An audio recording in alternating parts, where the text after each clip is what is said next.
Welcome to Workplace Psychology with Dr. Martha Greidick. I'm Dr. Martha Greidick.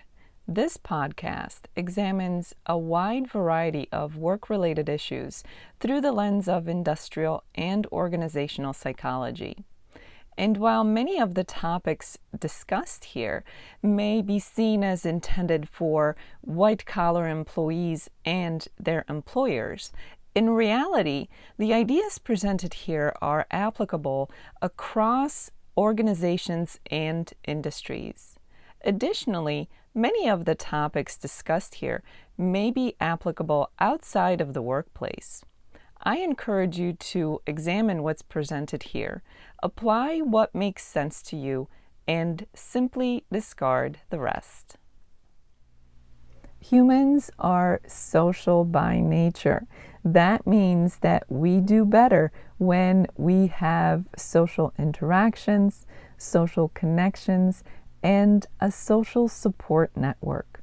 This is as true in our personal lives as it is for our experiences at the workplace. A strong support network at work can help you to get the job done, make it an easier and a more pleasant experience. It can help to create a sense of belonging, a certain camaraderie. It can bring cohesiveness to teams. A support network at work can also help to better manage or even reduce stress and anxiety.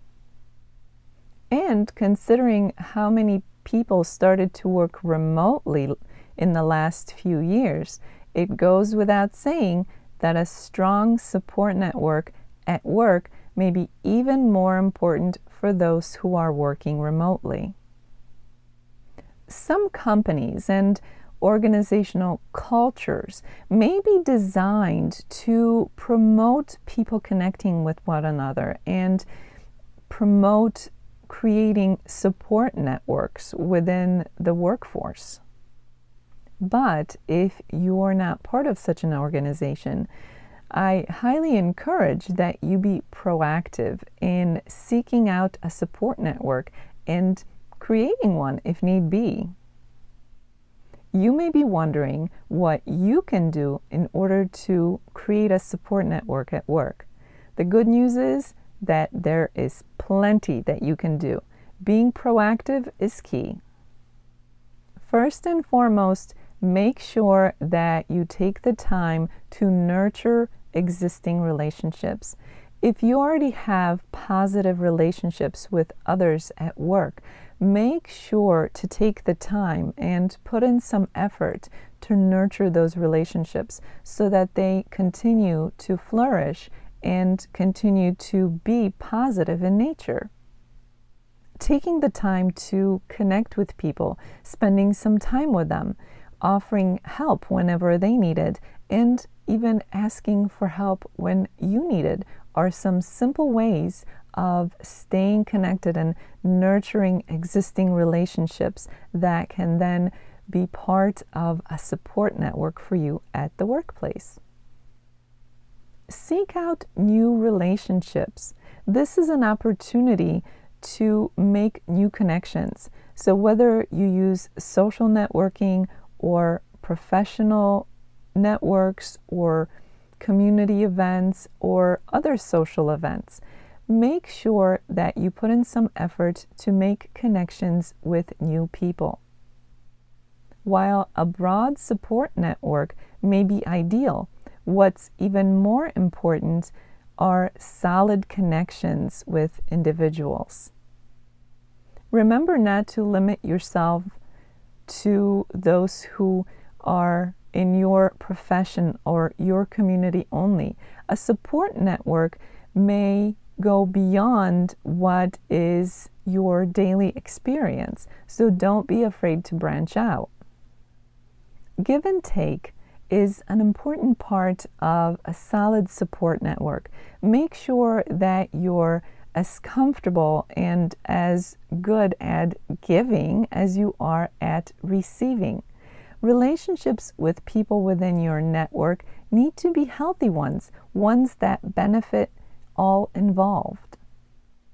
Along the same lines, strive to bring positive experiences and some kind of benefits to your relationships with others in that support network. This means no forming cliques and no gossiping. This is about a solid, positive, helpful support network, not the kind of thing that you may have seen in middle school. Consider mentoring, whether you seek a mentor for yourself or whether you offer to be a mentor to someone else, or you could seek out both. This could provide you with some wonderful opportunities for connecting with other people and furthering and strengthening your own support network. Remember to ask for help when you need it.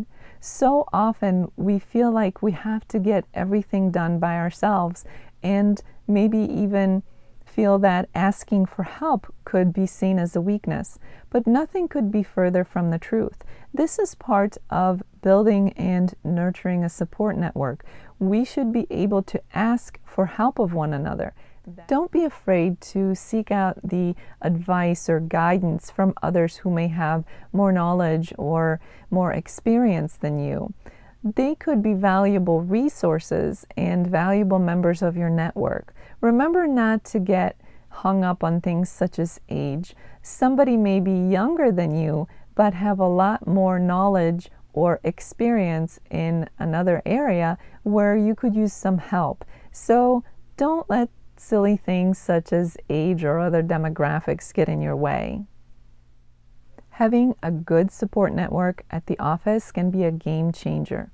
If your company and its culture naturally promote networking and support within the organization, then you're that much closer to taking advantage of all the benefits of that. But if you're not part of such an organization, make sure you're proactive in your own efforts, because you can seek out and establish a network that will be helpful to you and everybody else within that network.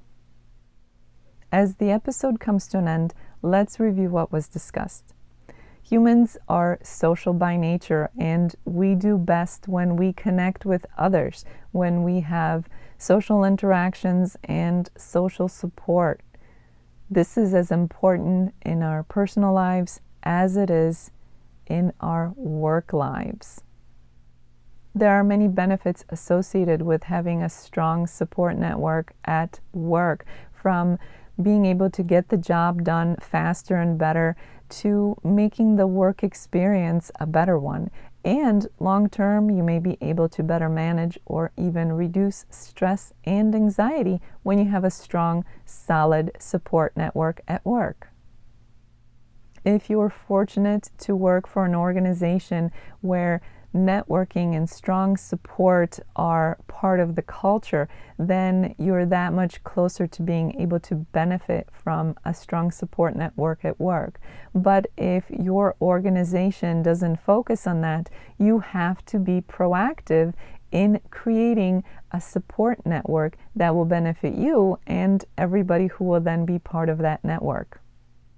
The good news is that there is plenty that you can do in your proactive efforts to create such a network. First, remember to nurture your existing relationships. Those will be the foundations of your support network. Don't be afraid to seek out new relationships, whether through social interactions or professional organizations. And remember that they don't have to be limited to the people within the organization. Be proactive in reaching out to others who would be a good addition to a strong support network for you at the workplace. Make sure that each relationship is a positive one with the appropriate amount of give and take. It needs to be a relationship that benefits both parties, because collectively, that's how a good support network gets created. Don't be afraid to ask others for help, and in return, be ready to help them when they need it. Try mentoring, whether you seek out a mentor for yourself or offer to mentor someone else, or both. The benefits can be tremendous. And of course, remember to seek out help or knowledge or just the wisdom of those around you who have more experience and more knowledge. They can be a terrific addition to your support network. As the week unfolds, I invite you to examine your own support network at the workplace. Do you have the kind of support that really helps you with your work experience, or do you struggle while at work? If you already have a solid support network, think of ways that you can nurture that support network and make sure that it is strong and that it remains in place. If you have somewhat of a support network, think of ways that you can help to strengthen it and make it grow. And if you're starting from scratch, no worries. You can use the suggestions in this episode to establish your own support network. And remember that not only will you be helping yourself by creating a support network, you will also be helping everybody who is part of that network, because these will be relationships where everybody benefits from the same kind of support. For those of you who are listening to this episode in audio only, I invite you to check out my YouTube channel, where this podcast is available in a video format as well. In addition to this podcast, my YouTube channel also contains videos on stress management. So check out the link below if you would like to visit my YouTube channel. Thank you for joining me today. Please subscribe to this podcast. I hope that you will join me again next time. Until then, I wish you joy and well-being.